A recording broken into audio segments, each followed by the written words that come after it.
Верховный суд Коми при участии коллегии присяжных заседателей вынес приговор уроженцу Усть-Куломского района Алексею Зюзеву. Жители поселка Зимстан обвиняли в убийстве двух односельчан, у которых он проживал в последнее время.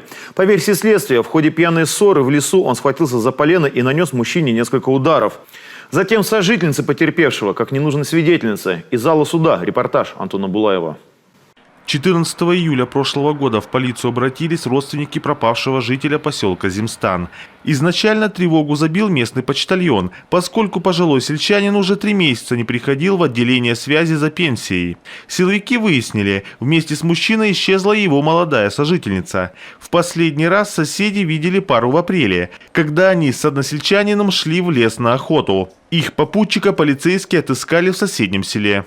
На своих первоначальных показаниях говорил о том, что пошел в лес с гражданином 57-го года рождения и гражданкой 6-го года рождения, после чего в течение нескольких дней они проверяли лесные избушки, проверяли путики на наличие дичи, находились в лесу. После этого подозреваемое лицо ушел, оставил в лесу живых гражданку и мужчину. В ходе выхода на место, когда выехал с сотрудниками полиции, указал на кострище, где они ночевали, где они находились в течение нескольких суток. При этом мужчину и женщину они обнаружены не были.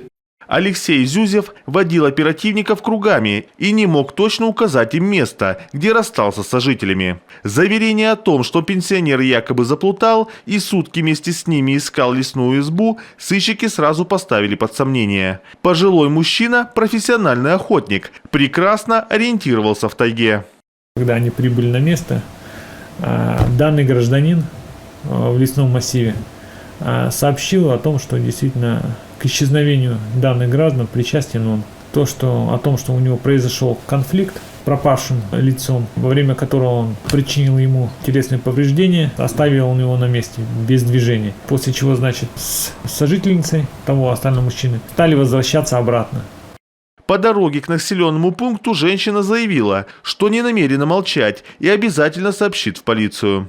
Так, случайный свидетель расправы подписала себе смертный приговор. Руки убийцы моментально обхватили ее шею.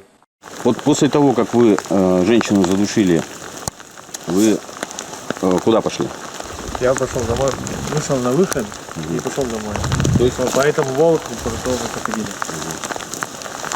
То есть, я насколько помню, вот здесь все закончилось, да?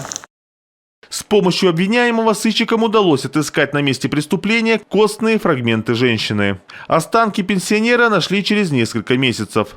Оказалось, агрессию мужчина проявлял и раньше. В ноябре прошлого года за истязание и нанесение побоев супруге Усть-Куломский суд на 2 года ограничил ему свободу. Коллегия присяжных заседателей признала Алексея Зюзева виновным в двойном убийстве, но заслуживающим снисхождения.